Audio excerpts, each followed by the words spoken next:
ৰাইজৰ দলৰ 2026 চনৰ বিধানসভা নিৰ্বাচনৰ বাবে ইস্তাহাৰ তলত আগবঢ়োৱা হ'ল। আমাৰ লক্ষ্য নতুন অসম গঠন। ৰাইজৰ দলে এনে এখন অসমৰ সপোন দেখে য'ত থলগিৰি খিলঞ্জীয়া লোকসকলৰ নেতৃত্বত সমূহ অসমবাসী নিজৰ ভাগ্যৰ নিজেই বিধাতা হ'ব। 2026 চনৰ অসম বিধানসভাৰ নিৰ্বাচনৰ আমাৰ এই কৰ্মসূচী কেৱল প্ৰতিশ্ৰুতি নহয়, বৰঞ্চ বৈজ্ঞানিক কৃষি, বাণিজ্য, সকলো নাগৰিকৰ দক্ষতাৰ বিকাশ, ক্ষুদ্ৰ উদ্যোগ আৰু আন্তঃৰাষ্ট্ৰীয় পৰ্যায়ৰ পৰ্যটনৰ জৰিয়তে অৰ্থনৈতিক স্বৰাজ গঢ়াৰ এক দৃঢ় সংকল্প। আমি নিৰ্বাচনী ইস্তাহাৰত যিটো কৈছোঁ যে খিলঞ্জীয়াৰ নেতৃত্বত সমূহ অসমবাসীক লগত লৈ এখন ইনক্লুচিভ আছাম, সকলোকে লগত লৈ আগবঢ়া এখন অসম। এইখনেই হ'ব আমাৰ নতুন অসম। আৰু এই নতুন অসমখন গঢ়িবৰ কাৰণে আমি 5টা বিষয়ক আটাইতকৈ ইম্পৰ্টেঞ্চ দিছোঁ। তাৰ ভিতৰত বছৰৰ সকলো সময়তে খেতি, যাক আমি বৈজ্ঞানিক কৃষি বুলি কৈছোঁ। বাণিজ্য মানে আমি কৈছোঁ যে পূবৰ দুৱাৰখন মেলি দিয়া। আমাৰ যিমানবিলাক আগফালে থাইলেণ্ড, ম্যানমাৰ, ইণ্ডোনেছিয়া, বেংকক, আপোনাৰ চীন, যিমানবিলাক দেশ আছে, সেই দেশবিলাকৰ লগত বাণিজ্য মুকলি কৰি দিয়া। আমাৰ উত্তৰ পূৰ্বাঞ্চলৰ বাণিজ্য মুকলি কৰি দিয়া, উত্তৰ পূৰ্বাঞ্চলৰ বজাৰটো দখল কৰা আৰু অসমৰ নিজৰ বজাৰ আমাৰ নিজৰ হাতলৈ অনা। সকলো নাগৰিকৰ দক্ষতাৰ বিকাশ, আমি এখন দক্ষ অসমৰ কথা কৈছোঁ, প্ৰফেশ্যনেল অসম নিৰ্মাণ। আৰু ক্ষুদ্ৰ উদ্যোগটোক আমি আমাৰ অৰ্থনীতিৰ এটা প্ৰধান অংগত পৰিণত কৰিব খুজিছোঁ। এখন গাঁৱত এটা উদ্যোগ স্থাপন আৰু গাঁওখনৰ নিবনুৱা সমস্যাৰ সমাধান, এইটো হ'ল আমাৰ উদ্যোগ নীতিৰ প্ৰধান কথা। আৰু পৰ্যটনক আমি কৰিব খুজিছোঁ যে আমাৰ পৰ্যটনটোক আন্তঃৰাষ্ট্ৰীয় পৰ্যায়ৰ পৰ্যটনত পৰিণত কৰি অসমৰ মানুহৰ পাৰ কেপিটা ইনকাম আমি কেইবাগুণলৈ বৃদ্ধি কৰিবৰ কাৰণে সিদ্ধান্ত লৈছোঁ। এতিয়া মই আমাৰ দলৰ মূল যিকেইটা কথা, সেইকেইটা এটা এটাকৈ পাঠ কৰি দিম। কিন্তু গোটেইখিনি মুঠ পৃষ্ঠা 4টা পৃষ্ঠা পাঠ কৰি দিলে ডেফিনেটলি দীঘলীয়া হৈ যাব। গতিকে মই মূল কথাকেইটা কৈ দিব খুজিছোঁ। কৃষি, 12 মাহে শস্য শ্যামলা অসম। 12 মাহে শস্য শ্যামলা অসম। ৰাউণ্ড দ্য ইয়েৰ কৃষি বা গোটেই বছৰটো খেতিৰ ৰাজ্যত পৰিণত কৰাটো হ'ল আমাৰ সপোন। এতিয়া আমি ঋতুভিত্তিক খেতি কৰোঁ, শালি খেতিটো কৰোঁ আৰু বাকী সময়খিনি পৰি থাকে। বানপানী হ'লে শালি খেতিও নহয় আৰু খৰাং হ'লেও শালি খেতি নহয়। আমি ইয়াক পৰিৱৰ্তন কৰি অসমত এটা ত্ৰিফচলী বিপ্লৱ, কৃষি বিপ্লৱ আৰম্ভ কৰিব খুজিছোঁ। যে অসমৰ সকলো পথাৰতে বছৰত মিনিমাম 3বাৰ খেতি হ'ব, এইটো আমি আৰম্ভ কৰিব খুজিছোঁ। তাৰপাছত আমি কৃষক মুক্তি কেন্দ্ৰ কৰিব খুজিছোঁ। কৃষক মুক্তি কেন্দ্ৰত থাকিব প্ৰতিখন গাঁৱত আমি কোল্ড ষ্ট'ৰেজ, অন্যান্য ভঁৰাল ঘৰ আৰু পোনপটীয়া বজাৰৰ ব্যৱস্থা, যাতে মধ্যভোগীয়ে কৃষকক ঠগিব নোৱাৰে, নতুন এক বজাৰ ব্যৱস্থা গঢ়ি তুলিব খুজিছোঁ। এইটোক আমি কৃষক মুক্তি কেন্দ্ৰ বুলি কৈছোঁ। কিছুমান ঠাইক আমি জৈৱিক এলেকা হিচাপে ঘোষণা কৰিম, ছভৰেইন অৰ্গেনিক এৰিয়া। আৰু অসমৰ 20বিধ শস্যৰ ওপৰত আমি ন্যূনতম সমৰ্থন মূল্য দিব খোজোঁ। তাৰ ভিতৰত ধানৰ পৰা মাকৈ, সৰিয়হ, মৰাপাট, দাইল, আদা, হালধি, ভোট জলকীয়া, বিভিন্ন পাচলি, ক্ষুদ্ৰ খেতিয়কৰ কেঁচা চাহপাত, ৰবৰ খেতিয়কৰ ৰবৰ আদিকে ধৰি 20বিধ। অৰ্থনীতি, ক্ষুদ্ৰ উদ্যোগ উন্নতিৰ মূল চাবিকাঠি। আমি এটা কাম কৰিব খুজিছোঁ যে অসমৰ মানুহৰ GDP, অসমৰ ৰাজ্যখনৰ GDP আৰু অসমৰ প্ৰত্যেকজন মানুহৰ যি পাৰ কেপিটা ইনকাম, এইটো সমগ্ৰ ভাৰতৰ ভিতৰতে যথেষ্ট কম। সেই ক্ষেত্ৰত আমি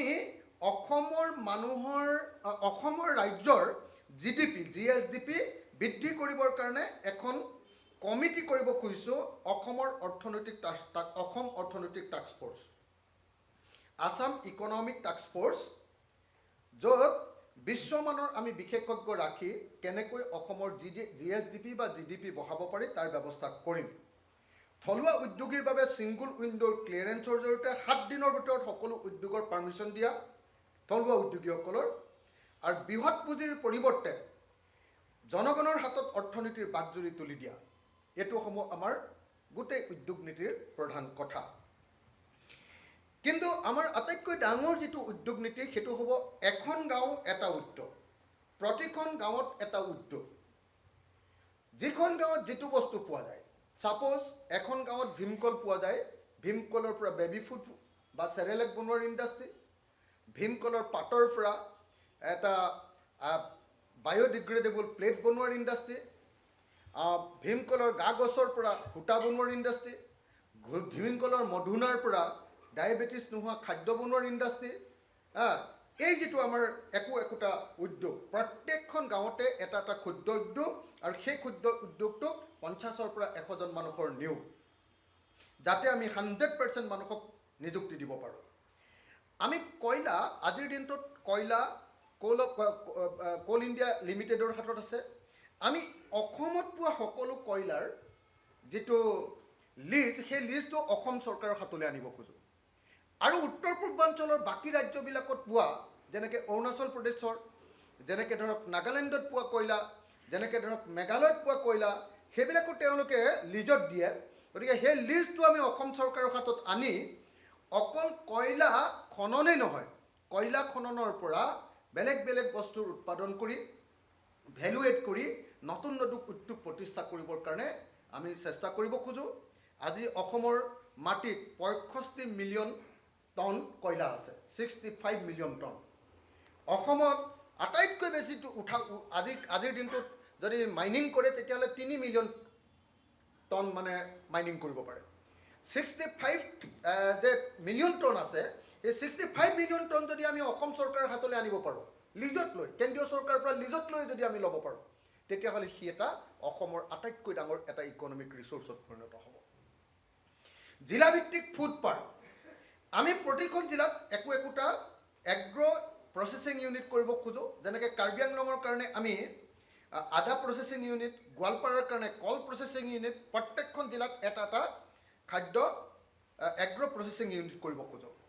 চাহ উদ্যোগৰ পৰা যাতে আমি অতিৰিক্ত মানে ৰাজহ লাভ কৰিব পাৰোঁ, সেইকাৰণে চাহ উদ্যোগটোক আমি দুটা কাম কৰিব খোজোঁ। এটা হ'ল অকল ব্লেক টি তৈয়াৰ নকৰি green tea, white tea, blue tea, flavours tea, এই ধৰণে আমি টিটো উৎপাদন যদি কৰিবলৈ লওঁ তেতিয়াহ'লে আমাৰ GSTৰ পৰিমাণ বাঢ়ি যাব।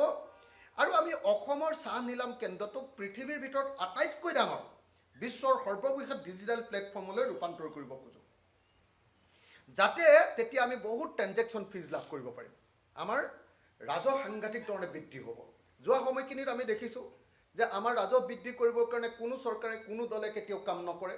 আমি এতিয়ালৈকে আপোনালোকক যিমানকেইটা অৰ্থনীতিৰ কথা ক'লোঁ, প্ৰত্যেকটোতে ৰাজহ বৃদ্ধি কৰিবৰ কাৰণে কৰা নতুন ইন'ভেটিভ, নতুন সৃষ্টিশীল, নতুন আপোনাৰ কি ক'ব ইন'ভেটিভ আমাৰ একোটা বিষয়। তাৰ পাছত আমি কৈছোঁ প্ৰাকৃতিক সম্পদৰ ওপৰত ৰয়েলিটি আৰু চেছ পুনৰ নিৰ্ধাৰণ।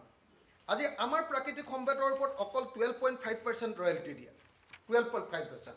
আমি চেণ্ট্ৰেল গভৰ্ণমেণ্টক ফেডাৰেল ছিষ্টেমটো এনেকৈ ধৰণে অকল 12.5% কৰি ৰাজ্যখনৰ যাৰ হাতত সম্পত্তি আছে তেওঁক মাত্ৰ 12.5% দিয়াৰ এই কথাটোক আমি পৰিৱৰ্তন কৰিব খোজোঁ, চেলেঞ্জ কৰিব খোজোঁ। আৰু এই যিটো আপোনাৰ ৰয়েলিটিৰ ছিষ্টেম সেইটো আমি বঢ়াবলৈ কেন্দ্ৰীয় চৰকাৰৰ ওচৰত দাবী উত্থাপন কৰিব খোজোঁ। আমি অসমত এটা গ্ৰীণ চেছ লগাব খোজোঁ, কাৰণ অসমত জংঘল বহুত বেছি আৰু অসমৰ চাহ বাগানবিলাকেও সাংঘাতিক ধৰণে সেউজীয়া এটা আৱৰণ আমাক দিছে। গতিকে অসমৰ বনাঞ্চল আৰু চাহ বাগিচাবোৰে যিহেতু কাৰ্বন শোষণ কৰে, গতিকে ইয়াৰ বিনিময়ত আমি উদ্যোগসমূহৰ ওপৰত এটা গ্ৰীণ চেছ সংগ্ৰহ কৰিব খোজোঁ। জলবিদ্যুৎ প্ৰকল্পৰ পৰা ৰাজহ, আমি বৃহৎ জলবিদ্যুৎ প্ৰকল্পৰ তীব্ৰ বিৰোধিতা কৰোঁ, ইয়াক আমি বন্ধ কৰিম।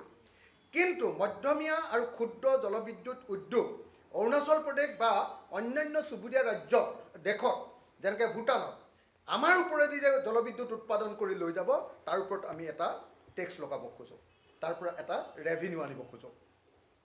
নিজা অনাকৰ ৰাজহ বৃদ্ধি কৰাৰ আমি চেষ্টা কৰোঁ।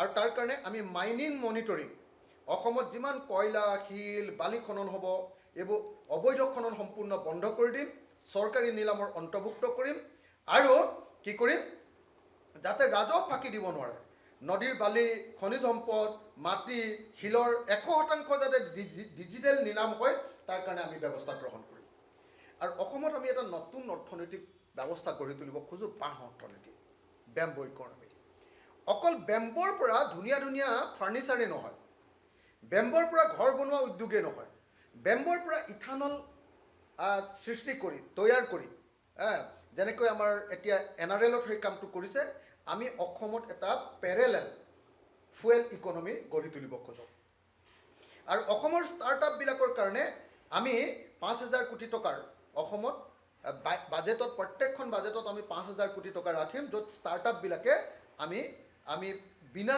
সুদত তেওঁলোকক আমি ধাৰ দিম বজাৰ দখল এইটো 4 নম্বৰ আমাৰ বজাৰ দখল আমি পূবৰ দুৱাৰ খুলি সমগ্ৰ দক্ষিণ পূব এছিয়াৰ বাণিজ্যৰ দুৱাৰমুখ ৰূপে অসমক প্ৰতিষ্ঠা কৰিব খোজোঁ অসমৰ স্থানীয় বজাৰ নাগালেণ্ড অৰুণাচল প্ৰদেশ মেঘালয় আদিৰ চুবুৰীয়া ৰাজ্যৰ বজাৰ আমি দখল কৰিব খোজোঁ আৰু লগতে অসমত সাংঘাতিক ধৰণে আমি অনলাইন ব্যৱসায়ো বৃদ্ধি কৰিব খোজোঁ অসম ব্ৰেণ্ডিং অসমত কিছুমান বস্তু পোৱা যায় যিবিলাক পৃথিৱীৰ ক'তো পোৱা নাযায় যেনেকৈ ধৰক জহা চাউল যেনেকৈ ধৰক বৰা চাউল যেনেকৈ ধৰক ব্লেক ৰাইচ যেনেকৈ ধৰক বাও চাউল যেনেকৈ ধৰক কাজি নেমু যেনেকৈ ধৰক গোল নেমু যেনেকৈ ধৰক ভোট জলকীয়া যেনেকৈ ধৰক আমাৰ মৰাণ আদা এইবিলাকৰ আমি কি কৰিব খোজোঁ অসম ব্ৰেণ্ডিং এটা কৰিব খোজোঁ আৰু এক ইণ্টাৰনেশ্যনেল মাৰ্কেটলৈ আমি নিব খোজোঁ ব্ৰইলাৰ মুৰ্গী কণী দানা উৎপাদন পশুপালন মীন পালনত অসমে ভাৰতৰ 1 নম্বৰ স্থান আমি দখল কৰিব খোজোঁ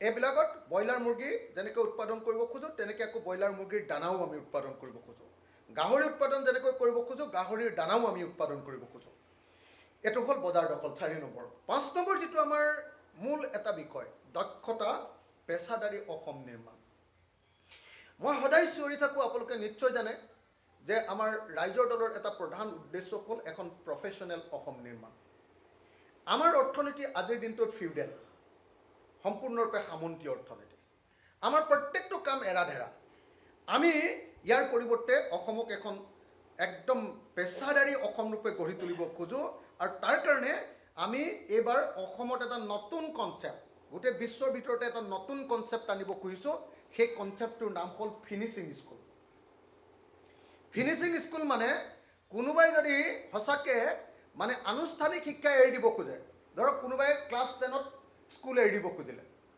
আমি তেওঁক ক্লাছ 10ৰ পৰা বিদায় নিদিওঁ আমি সুধিম যে তুমি কিয় ক্লাছ 10ত স্কুল এৰি দিব খুজিছা তেওঁ ক'ব যে আমাৰ মা দেউতাৰ ইনকাম নাই দেউতা নাই মাক মই চলাব লাগে গতিকে হাজিৰা কৰিব লাগে মই ছিকিউৰিটি গাৰ্ড কৰিবলৈ যাওঁ তেতিয়া আমি কি কৰিম যে যিজন মানুহে এনেকৈ যিজন ছাত্ৰ বা ছাত্ৰীয়ে এনেকৈ কাম এৰি যাব খোজে তেওঁক আমি এখন নতুন স্কুলত কেইদিনমানৰ কাৰণে পঢ়াই দিম সেইখনৰ নাম হ'ব ফিনিচিং স্কুল যদি তেওঁ ছিকিউৰিটি গাৰ্ড কৰিবলৈ বেংগলোৰলৈ যাব খোজে তেতিয়াহ'লে আমি কি কৰিম অসমত আমি এবছৰ তেওঁক পুলিচৰ ট্ৰেইনিং দিম তাৰপিছত আমি কৰ্ণাটকৰ গভৰ্ণমেণ্টৰ লগত চুক্তি কৰিম যে আমি আপোনালোকক দক্ষ ছিকিউৰিটি গাৰ্ড পঠিয়াব খোজোঁ কিন্তু আপোনালোকে যি 18,000 টকাত এতিয়া এমপ্লয়মেণ্ট দি আছে এইটো 18,000 টকাত নহয় কোম্পানীবিলাকে আমাক 35,000 পৰা 40,000 টকা সেই যুৱকজনক দৰমহা দিব লাগিব কোনোবা এগৰাকী মহিলাই আনৰ ঘৰত কাম কৰে আমি বাই বুলি কওঁ আমি কামলা বুলি কওঁ আনৰ ঘৰত কাম কৰা মহিলা বুলি কওঁ এই যে আনৰ ঘৰত কাম কৰা মহিলাগৰাকীকো আমি কেনেকৈ ঘৰ চাফা কৰিব লাগে কেনেকৈ ঘৰ মুচিব লাগে কেনেকৈ অসমীয়া মানুহৰ খাদ্য কেনেকৈ ৰান্ধে সাউথ ইণ্ডিয়ানে কেনেকৈ ৰান্ধে সেইবিলাকৰ ছমাহৰ আমি এটা ট্ৰেইনিং দি দিব খোজোঁ তাৰপিছত তেওঁৰ নামটো আমি চৰকাৰৰ ওচৰত ৰেজিষ্টাৰ কৰিব খোজোঁ তাৰপিছত চৰকাৰৰ পৰা তেওঁক এখন আমি খুব ধুনীয়া এটা ড্ৰেছ দিব খোজোঁ আৰু সেই ড্ৰেছটো লৈ গৈ তেওঁ যদি দক্ষ শ্ৰমিক ৰূপে যেতিয়া মানুহ এঘৰত যেতিয়া কাম কৰিবলৈ যাব তেতিয়াহ'লে আজি মাহেকত যদি 4,000 টকাৰ দৰমহা পায় তেতিয়া তেওঁ 15,000 টকাৰ দৰমহা পাব আমি এনেকুৱা 20,000 টকাৰ দৰমহা পাব আমি এনেকুৱা অৱস্থালৈ দক্ষতা লৈ যাব খোজোঁ সাপোজ অসমৰ এজনী ছোৱালীয়ে স্কুল এৰি দিব খুজিছে যদি তাইক কম বয়সত স্কুল এৰিব খোজে মানে কম পঢ়াত স্কুল এৰিব খোজে তেতিয়াহ'লে তাইক আমি NGOত কাম কৰিব পৰাকৈ তাইক আমি নাৰ্ছ শিকাই দিম নাৰ্ছিং ট্ৰেইনিং দিম যদি তাই তাতকৈ অলপ বেছি দক্ষ তেতিয়াহ'লে তাইক আমি গুৱাহাটীত আহি যিকোনো নাৰ্ছিং হোমত কাম কৰিব পৰাকৈ আমি তাইক নাৰ্ছ শিকাম। যদি তাই দিল্লী বা বেংগলোৰলৈ যাব পৰা অৱস্থা হয়, ইংৰাজী আৰু হিন্দী শিকাই দিম, তাইক আমি তালৈ নাৰ্ছিং কৰিম।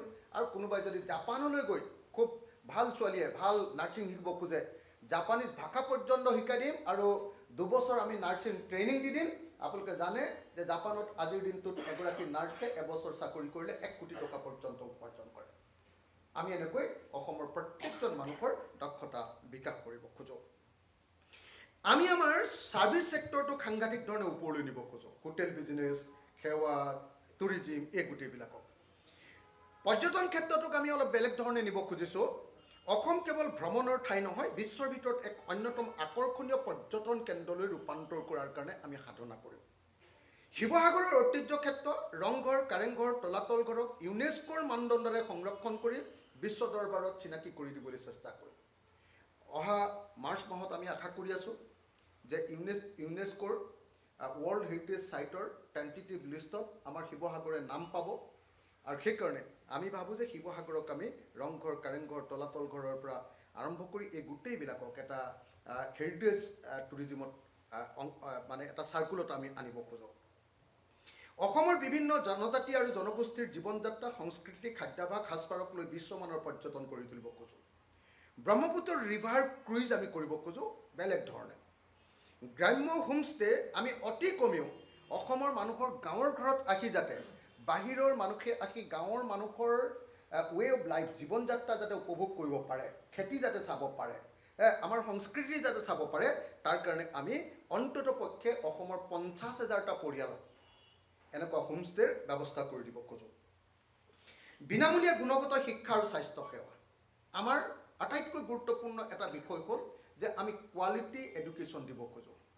LP স্কুল, হিমন্ত বিশ্ব শৰ্মাই গোটেই জীৱন যোৱা 22 বছৰ তেওঁ ৰাজনীতিত আছে, তাৰ বেছিভাগ সময়ত তেওঁ শিক্ষামন্ত্ৰী হৈ থাকিলে, কিন্তু আজিলৈকে অসমৰ এখনো LP স্কুলত 5টা শ্ৰেণীৰ কাৰণে 5টা শ্ৰেণী কোঠা নাই। এটা হলৰ ভিতৰত 5টা শ্ৰেণীয়ে একেলগতে চিঞৰি থাকে।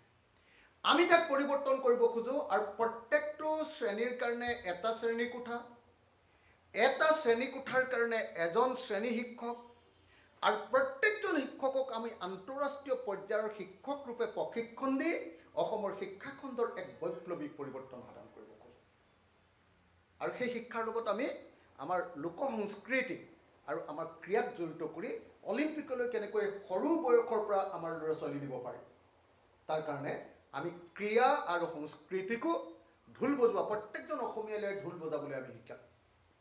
আৰু অসমত যিমান ঢোল বজাব পৰা মানুহ আছে সকলোকে এতিয়া আমি স্কুলবিলাকত সত্ৰীয়া নৃত্য কৰিব পৰা মানুহখিনিক সকলোকে আমি স্কুলৰ শিক্ষক ৰূপে নিযুক্তি দিম। আৰু অসমত প্ৰত্যেকজন মানুহে যাতে নিজৰ সংস্কৃতি জানিব পাৰে, তাৰ কাৰণে আমি এটা নতুন ক্ষেত্ৰ এটা তৈয়াৰ কৰিম। তাৰপাছত আমি আপোনাৰ হেল্থ ছেক্টৰটোক, সঁচা কথা ক'বলৈ গ'লে হেল্থ ছেক্টৰটোক আমি এটা মানে কোৱালিটি হেল্থ কেয়াৰ এটা আমি আনিব খোজোঁ।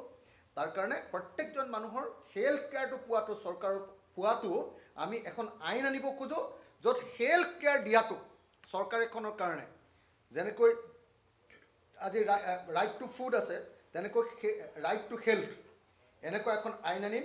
আৰু আইন আনি আমাৰ চৰকাৰে যাতে সঁচি ভাল হেল্থ কেয়াৰ দিয়েই, গাঁৱৰ মানুহৰ পৰা একদম এইমছ লেভেললৈকে যাতে পূৰা ভাল চিকিৎসা দিয়ে, তাৰ কাৰণে আমি ব্যৱস্থা গ্ৰহণ কৰিম। জাতি, মাটি আৰু ভেটিৰ সুৰক্ষা, বিদেশী মুক্ত অসম। আমাৰ কাৰণে আটাইতকৈ আনকম্প্ৰমাইজিং শ্লোগানটোৱে হ'ল যে বিদেশী মুক্ত অসম। 1971 চনৰ 24 মাৰ্চৰ পাছৰ সকলো বিদেশীৰ চিনাক্তকৰণ, ভোটাৰ তালিকাৰ পৰা নাম কৰ্তন আৰু বহিষ্কাৰ কৰা হ'ব। গেথেলা মাৰি থকা NRCক কোনো বিদেশীৰ নাম অন্তৰ্ভুক্ত নকৰাকৈ পূৰ্ণাংগ ৰূপত আমি আকৌ প্ৰকাশ কৰিম। আৰু NRCত অন্তৰ্ভুক্ত নোহোৱাসকলক বহিষ্কাৰ কৰি দিম। আৰু বৈধ সকলো ভাৰতীয় নাগৰিকক আইন অনুসৰি ৰাষ্ট্ৰীয় পৰিচয় পত্ৰ প্ৰদান কৰি দিম, যাতে কোনেও কাকো অবাবতে কোনেও কাকো হাৰাশাস্তি কৰিব নোৱাৰে, আৰু ডি ভোটাৰ সমস্যাৰ আমি লগে লগে সমাধান কৰি পেলাম। ভূমি সংস্কাৰ, সকলো খিলঞ্জীয়া ভূমিহীন আৰু পট্টাবিহীন পৰিয়ালক অগ্ৰাধিকাৰ ভিত্তিত আমি মাটিৰ পট্টা দিম। তদুপৰি চাহ শ্ৰমিকসকলৰ তেওঁলোকৰ বসবাস কৰি থকা লাইনৰ কোৱাৰ্টাৰসহ মাটি আৰু বাগানৰ মাজত দহ মাটিত খেতি কৰি থকা খোলা মাটিৰ আমি মাটিৰ পট্টা প্ৰদান কৰিম। লগতে 1971 চনৰ 24 মাৰ্চৰ আগতে অসমলৈ আহি ভাৰতীয় নাগৰিক ৰূপে যিসকলে NRCত নাম অন্তৰ্ভুক্ত কৰিব পাৰিব তেওঁলোককো মাটিৰ পট্টা দিয়াৰ ব্যৱস্থা কৰা হ'ব। কা বিৰোধী স্থিতি যিকোনো প্ৰকাৰে হ'লেও আমি কাখন অসমত কাৰ্যকৰী কৰিবলৈ নিদিওঁ। নাগৰিকত্ব সংশোধনী আইন 2019 আমি বাতিল কৰিম। এইটো আমাৰ সমগ্ৰ অসমীয়া মানুহৰ প্ৰতি আমাৰ এইটো প্ৰতিশ্ৰুতি। আৰু অসম চুক্তিৰ 6 নম্বৰ দফাৰ ৰূপায়ণৰ ব্যৱস্থা। চাহ শ্ৰমিকৰ সৰ্বাংগীন বিকাশ, শ্ৰমিকৰ পৰা মালিকলৈ। আমি কৈছোঁ যে চাহ শ্ৰমিকৰ মজুৰি বৃদ্ধি কৰা হ'ব আৰু চাহ শ্ৰমিকক সকলো PF যিমানবিলাক বকেয়া PF আছে সকলো PF দিয়াৰ ব্যৱস্থা কৰা হ'ব। ভূমিৰ মালিকী স্বত্ব প্ৰদান কৰা হ'ব, আমি ক'লোৱে অলপ আগতে। আৰু শিক্ষা আৰু স্বাস্থ্যত চাহ শ্ৰমিকৰ কাৰণে আমূল পৰিৱৰ্তন কৰা হ'ব। আৰু সকলো ক্ষুদ্ৰ চাহ খেতিয়কৰ যি চাহপাত সেই চাহপাতৰ ওপৰত আমি মিনিমাম ছাপোৰ্ট প্ৰাইচ বোলে 1 কেজি চাহপাত যিকোনো সময়তে মিনিমাম 25 টকাতকৈ কম দামত কোনেও কিনিব নোৱাৰে। সেইটোৰ কাৰণে দৰকাৰ হ'লে চৰকাৰে চাহপাত কিনি ল'ম, চৰকাৰে নিজে ফেক্টৰী খুলিম। আৰু যদি চৰকাৰে কিনিব নালাগে, যদি ফেক্টৰীয়ে কিনিব লাগে, সেই ফেক্টৰীয়ে চৰকাৰে বান্ধি দিয়া দামত চাহপাত ক্ষুদ্ৰ চাহ খেতিয়কৰ চাহপাত কিনিব লাগিব, নহ'লে সেই ফেক্টৰীৰ মালিকক গ্ৰেপ্তাৰ কৰা হ'ব।